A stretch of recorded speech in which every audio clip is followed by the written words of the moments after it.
लोकशाहीचा बुलंद आवाज, रिपब्लिकन वार्ता, महाराष्ट्र.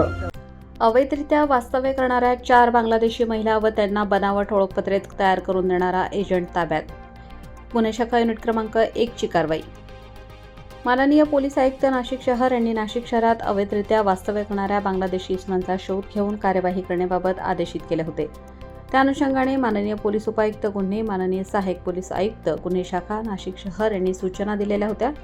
त्या अनुषंगाने अंबड पोलीस स्टेशनकडील सहाय्यक पोलीस निरीक्षक प्रताप गिरी यांना गुप्त बातमीदारामार्फत बातमी मिळाली की खैरेमळा लक्ष्मीनगर येथे काही बांगलादेशी महिला अवैध कागदपत्रांशिवाय वास्तव्यास आहेत. सदरची बातमी वरिष्ठ पोलीस निरीक्षक मधुकर कड, गुन्हे शाखा युनिट क्रमांक 1 नाशिक शहर यांना कळविले. त्या अनुषंगाने वरिष्ठ पोलीस निरीक्षक मधुकर कड यांच्या मार्गदर्शनाखाली 2 पथके तयार करण्यात आली. त्यात अंबड पोलीस ठाणेकडील सहाय्यक पोलीस निरीक्षक प्रताप गिरी, महाराष्ट्र पोलीस उपनिरीक्षक सविता उंडे व गुन्हे शाखेकडील पोलीस उपनिरीक्षक चेतन श्रीवंत, सुदाम सांगळे, गुन्हे शाखा युनिट क्रमांक 1 कडील पोलीस अंमलदार अशांनी दिनांक 20 जुलै 2025 रोजी खैरेमळा लक्ष्मीनगर, साईनगर, अमृतधाम, पंचवटी, नाशिक या ठिकाणी छापा मारला असता सदर ठिकाणी 4 बांगलादेशी महिला ह्या कोणत्याही वैध कागदपत्रांशिवाय भारत बांगलादेश सीमेवरील मुलकी अधिकाऱ्याच्या लेखी परवानगीशिवाय घुसखोरीच्या मार्गाने भारतात प्रवेश करून नाशिक येथील खैरेमळा, लक्ष्मीनगर, साईनगर, अमृतधाम, पंचवटी, नाशिक येथे अवैधरित्या वास्तव्य करीत असताना मिळून आले आहेत. तसेच त्यांच्याकडे भारतीय नागरिकत्वाची खोटी व बनावट आधार कार्डसारखी कागदपत्रे मिळून आली आहेत.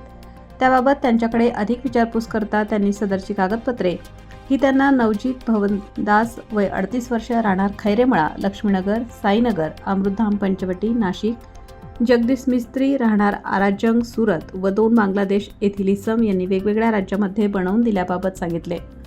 सदर महिलांना त्यांचे नाव व पत्ते विचारले असता त्यांनी त्यांचे नाव माईशा हबीब शेख वय 22 वर्ष, मूळ राहणार बोरिशन नागोर, पिरोपूर, बांगलादेश, निशान मिहीर शेख वय 21 वर्ष, राहणार अलीपूर, फरीदपूर थाना, कोतवाली, जिल्हा फरीदपूर, बांगलादेश, झुमूर हसन शेख वय 33 वर्ष, राहणार शिदीपाशा थाना, अभय नागोर, जिल्हा जोशीर, बांगलादेश, रिहाना जलील गाझी वय 30 वर्ष, राहणार थाना मरुडगंडा, जिल्हा बागीरहाट, गाव चंडीपूर, राज्य खुलना, बांगलादेश असे सांगितले. सदरच्या महिला ह्या कोणत्याही वैध कागदपत्रांशिवाय भारत बांगलादेश सीमेवरील मुलकी अधिकाऱ्याची लेखी परवानगीशिवाय घुसखोरीच्या मार्गाने भारतात प्रवेश करून नाशिक येथील खैरेमळा, लक्ष्मीनगर, साईनगर, अमृतधाम, पंचवटी, नाशिक येथे मिळून आल्याने तसेच त्यांना बनावट कागदपत्रे तयार करून देण्यास मदत करणाऱ्या इसमांविरुद्ध पोलीस उपनिरीक्षक सुदाम सांगळे यांनी पंचवटी पोलीस ठाणे येथे सरकारतर्फे फिर्याद दिल्याने पंचवटी पोलीस ठाणे येथे गुन्हा दाखल करण्यात आला आहे.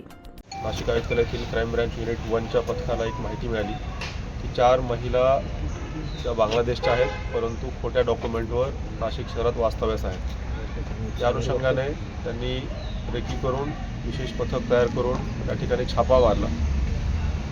तर त्या ठिकाणी असं अनुभव आलं, अमृतधाम येथील एका पत्र्याच्या खोल्यामध्ये ह्या 4 महिला राहत होत्या. एका पुरुष व्यक्तीने त्यांना इथे भाड्याने आणलेलं होतं. त्यांच्याकडे त्यांच्या डॉक्युमेंटची चौकशी केली असता त्यांच्याकडचे जे डॉक्युमेंट्स आहेत आधार कार्डसारखे हे फेक डॉक्युमेंट आढळून आले. परत त्यांच्याविषयी गुन्हे शाखेच्या पथकानं अधिक चौकशी आणि तपास केल्यावर त्यांची खात्री पटली की ह्या 4ही महिला बांगलादेशी आहेत व आणखी एका व्यक्तीने, जो दास नावाचा व्यक्ती आहे, त्यांनी यांना खोटे डॉक्युमेंट बनवून दिले. यावरून या 4 व्यक्तींना, 4 महिलांना तसेच एक पुरुष यांना अटक करण्यात आलेली आहे आणि त्यांच्याविरुद्ध विविध कायद्यान्वये तसेच पारपत्र अधिनियम याच्या अन्वये गुन्हा दाखल करण्यात आलेला आहे आणि पुढील तपास सुरू आहे. महिला सुरत येथून इथे आलेल्या अशी प्राथमिक माहिती आहे. त्यातील 2 महिला 1 वर्षापासून या ठिकाणी आहेत आणि काही नुकत्याच आल्याचं सांगत आहेत. परंतु नेमक्या त्या कधी आल्या, कुठल्या मार्गाने आल्या, त्यांच्याकडे आणखी इतर काही डॉक्युमेंट्स आहेत का किंवा त्यांचे आणखी इतर साथीदार आहेत का, याचा पुढील तपासामध्ये निष्पन्न होईल. अजून तरी असं काही स्पष्ट नाही आहे. सध्या तरी परदेशी आहेत, बांगलादेशी आहेत आणि इंडियन त्यांच्याकडे कुठले व्हॅलिड डॉक्युमेंट नाही एवढं क्लिअर आहे. नेमकं त्यांचा येण्याचा उद्देश काय होता, पर्पज काय होता, हे तपासामध्ये स्पष्ट होईल. यापूर्वी देखील अशा प्रकारचा एक गुन्हा दाखल झाला होता. अजून तरी त्यांचा याच्याशी काही संबंध असल्याचा स्पष्ट होत नाही, परंतु तपासामध्ये स्पष्ट होईल की त्यांचा आणि यांचा काही संबंध आहे का. आपण काय कारवाई करणार?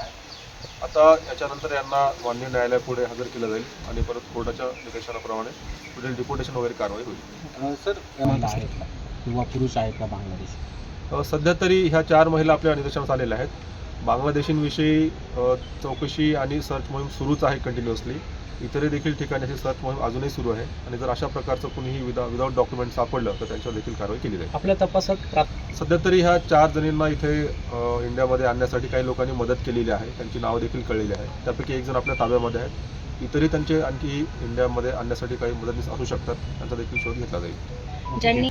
ज्या व्यक्तीने त्यांना इथे आणलेलं आहे भाड्याने, तर जो कोणी व्यक्ती आहे तर त्यांची देखील चौकशी करून त्यांच्यावर देखील जर शक्य झालं तर कारवाई केली. रिपब्लिकन वार्ता महाराष्ट्र कार्यकारी संपादक सलीम सय्यद यांच्यासह विशेष प्रतिनिधी आनंद Awade, Nashik.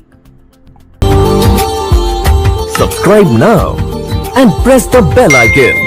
Never miss an update.